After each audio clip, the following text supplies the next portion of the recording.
अस्सलाम वालेकुम। आज हम बात करेंगे इक्विपमेंट मेंटेनेंस पे।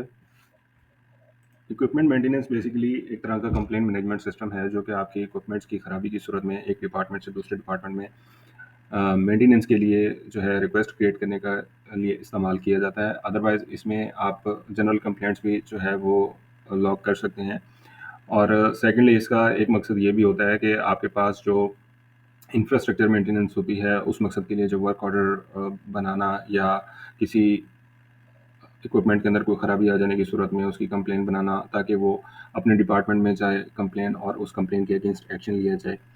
इससे 2 चीज़ें नोट की जाती हैं। एक तो ये कि आपकी कंप्लेन कब लॉग की गई और सेकंड ये कि उस कंप्लेन पे कब एक्शन लिया गया और उसको कब रिज़ॉल्व किया गया।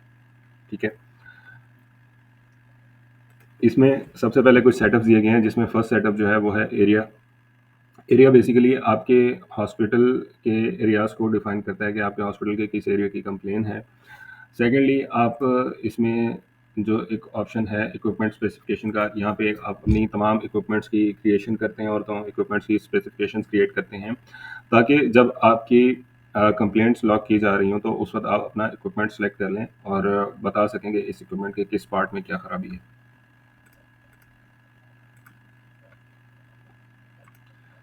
इस फॉर्म से आप अपने इक्विपमेंट की क्रिएशन करते हैं। नेक्स्ट हमारे पास यहाँ पे ऑप्शन है जॉब नेचर का।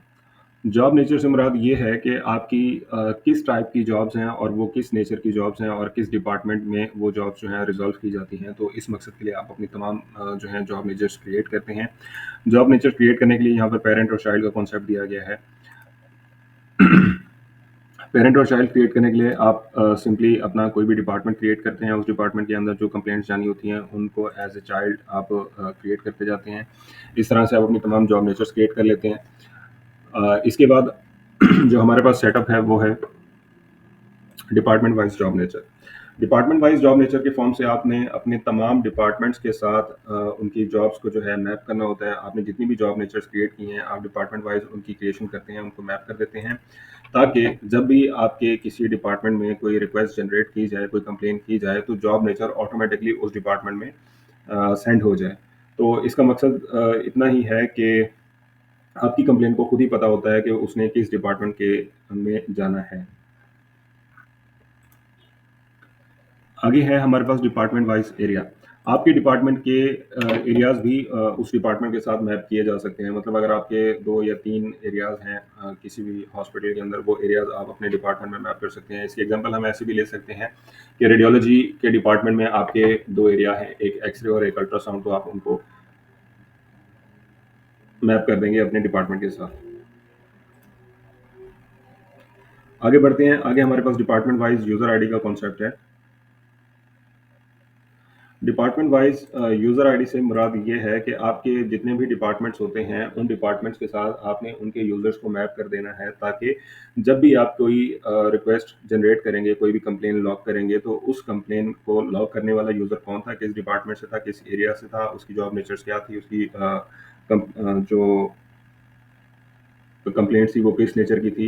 अब वो जिस डिपार्टमेंट में जाएँगी उस डिपार्टमेंट के कौन-कौन से यूज़र जो हैं डील करते हैं उस डिपार्टमेंट को, उस डिपार्टमेंट में जितने भी यूज़र्स होंगे उनको ऑटोमैटिकली उनसे रिलेटेड जो रिक्वेस्ट हैं रिसीव हो जाएँगी और सिर्फ़ उन्हीं को ही नज़र आती हैं। इसका एक मकसद ये भी है।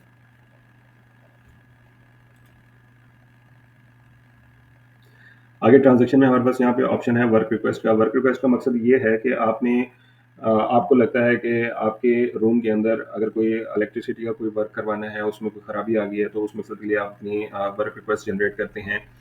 वर्क रिक्वेस्ट क्रिएट करने के लिए अब आप जिस डिपार्टमेंट से मैप है, आपका डिपार्टमेंट यहाँ पे बाय डिफ़ॉल्ट सिलेक्टेड आ रहा है। इसके बाद आपने अपना एरिया सेलेक्ट करना है कि आपके डिपार्टमेंट के किस एरिया की ये कंप्लेन है। इस एरिया से आपने जो जॉब नेचर मैप की होंगी, वो जॉब नेचर आपको यहाँ पे रिफ्लेक्ट करेंगी। आपने अपनी जॉब नेचर सेलेक्ट करनी है और उसके बाद आपने उसका प्रायोरिटी लेवल बताना है कि किस लेवल की जॉब नेचर है, ठीक है? तो इसके बाद आपने अपनी जॉब की डिस्क्रिप्शन लिखनी है और अगर कोई साथ अटैचमेंट्स करनी है लाइक आपके एसी खराब है, आपने उसकी पिक्चर लेके साथ अटैच करनी है तो आप इसके साथ कर सकते हैं। इसके बाद जब आप सेव करते हैं तो आपकी रिक्वेस्ट जनरेट हो जाती है। जो रिक्वेस्ट जनरेट हो जाती हैं वो आपको इस लुकअप में नज़र आती हैं। इसी तरह से आगे बढ़ते हैं, जब आपने ये रिक्वेस्ट जनरेट कर दी तो इस रिक्वेस्ट की अप्रूवल का भी इसमें मैकेनिज़्म मौजूद है कि आपकी जो भी हायर अथॉरिटी होगी, अगर वो अप्रूवल अथॉरिटी सेट करते हैं तो इस अप्रूवल अथॉरिटी की अप्रूवल के बाद वो रिक्वेस्ट टू डिपार्टमेंट में चली जाएगी। नेक्स्ट हमारे पास इक्विपमेंट वर्क रिक्वेस्ट का ऑप्शन है।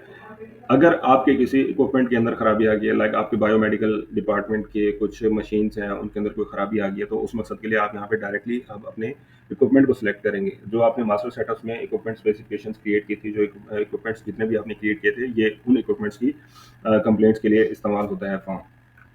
आपका डिपार्टमेंट यहाँ पे सिलेक्टेड आ रहा है, आपने अपना एरिया सेलेक्ट किया, उसके बाद आपकी इक्विपमेंट जो है आपने डिफाइन कर दिया कि किस इक्विपमेंट में खराबी है और क्या खराबी है, वो आपने यहाँ पे बता दी। ठीक है, और इसके बाद उसका प्रायोरिटी लेवल बताएंगे, यहाँ पे कंप्लेन लिखेंगे और अटैचमेंट अगर साथ अटैच करेंगे तो करने के बाद सेव करेंगे तो आपकी इक्विपमेंट की रिक्वेस्ट जनरेट हो जाएगी। सेम वर्क रिक्वेस्ट की तरह इसकी भी जो कंप्लेन है उसकी अप्रूवल होगी आपकी हायर अथॉरिटी से। अगर आप चाहें तो इसको अप्रूवल के साथ भी रन कर सकते हैं और विदाउट अप्रूवल भी रन कर सकते हैं। आगे हमारे पास यहाँ पे रिक्वेस्ट एक्नॉलेजमेंट का फॉर्म है, जहाँ से आपके पास जितनी भी रिक्वेस्ट जनरेट की गई हैं, फॉर एग्जांपल आईटी डिपार्टमेंट ने रिक्वेस्ट जनरेट की एडमिन डिपार्टमेंट को कि हमारा एसी नहीं खराब, एसी काम नहीं कर रहा, तो उस मकसद के लिए अब ये जो रिक्वेस्ट एक्नॉलेजमेंट का फॉर्म है, ये एडमिन डिपार्टमेंट के पास होगा। तो वो जब इस डिपार्टमेंट में आगे ये स्क्रीन ओपन करेंगे तो इनको नजर आएंगी कि कितनी पेंडिंग रिक्वेस्ट हैं जो यहाँ पे, या पेंडिंग कंप्लेंट्स हैं जो इनके पास आई भी हैं, और उन्होंने जिसको एक्नॉलेज करना है उसको सिलेक्ट करके सेव करने पर वो रिक्वेस्ट एक्नॉलेज हो जाएगी। अगर अटैचमेंट देखना चाहते हैं तो व्यू के बटन से वो अटैचमेंट भी देख सकते हैं। आगे जाएंगे, यहाँ पर हमारे पास प्रोसेस कंप्लीशन का एक ऑप्शन है। जब जिस बंदे ने ये कंप्लेन रिजॉल्व करनी है वो अपनी जॉब कंप्लीशन की एक एक्नॉलेजमेंट क्रिएट करता है कि फॉर एग्जांपल अगर आईटी डिपार्टमेंट ने एसी की रिक्वेस्ट की थी एडमिन डिपार्टमेंट को, एडमिन डिपार्टमेंट ने उसकी एक्नॉलेजमेंट की कि भाई उन्होंने ये रिक्वेस्ट रिसीव कर ली। अब जब उन्होंने ये एसी जो है ठीक कर दिया, इसकी रिक्वेस्ट को रिजॉल्व कर दिया इसकी कंप्लेन को, तो उसके बाद वो प्रोसेस कंप्लीशन का जो फॉर्म है ये स्टेप यूज़ करेंगे। और इसके बाद अब आईटी डिपार्टमेंट जिसने ये रिक्वेस्ट की थी, बेसिकली कंप्लेन लॉग की थी, उसने क्या करना है कि एक जॉब डन नोट क्रिएट करना है कि हाँ जी वाकई ये कंप्लेन जो थी रिजॉल्व हो गई है, इसकी कंफर्मेशन करनी है। ठीक है जी, इस तरह से ये ट्रांजेक्शन जो हैं काम करती हैं इसमें। इसके बाद आपके पास ऑप्शन है रिपोर्ट्स के तौर पे, इसमें कुछ व्यूज़ बने हुए हैं कि आपके पास जितनी भी हॉस्पिटल के अंदर कंप्लेंट्स की जा रही होती हैं, वो तमाम कंप्लेंट्स जो हैं आपको यहाँ पे नज़र आती हैं। अच्छा, कोई एडमिन है, कोई हायर अथॉरिटी है, तो उसके लिए ये स्टेटस का जो ऑप्शन है, ऑल का स्टेटस बना हुआ है कि जितनी भी डिपार्टमेंट से रिक्वेस्ट आएंगी, चाहे वो तमाम की तमाम रिक्वेस्ट जो हैं इस फॉर्म पे नज़र आएंगी। इसके अलावा इसमें अच्छा, इसमें प्रिंट का भी ऑप्शन दिया हुआ है कि आप इसे डायरेक्टली प्रिंट के बटन से प्रिंट कर सकते हैं। इसके बाद इसमें एक ऑप्शन है रिक्वेस्ट स्टेटस फॉर रिसीवर, कि जिनके पास रिक्वेस्ट की जा रही होती हैं वो अपने अपने डिपार्टमेंट से मैप हैं, तो उनको इस स्क्रीन से ये पता चल जाता है कि उनके पास कितनी रिक्वेस्ट आई हुई हैं और कितनी उनके पास पेंडिंग है, तो इसको भी प्रिंट करके एक्सेल की सूरत में देखा जा सकता है।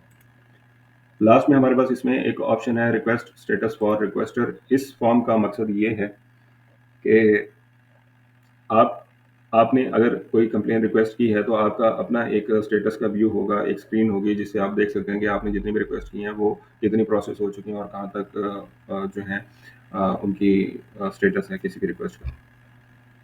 Thank you. अल्लाह हाफ़िज़।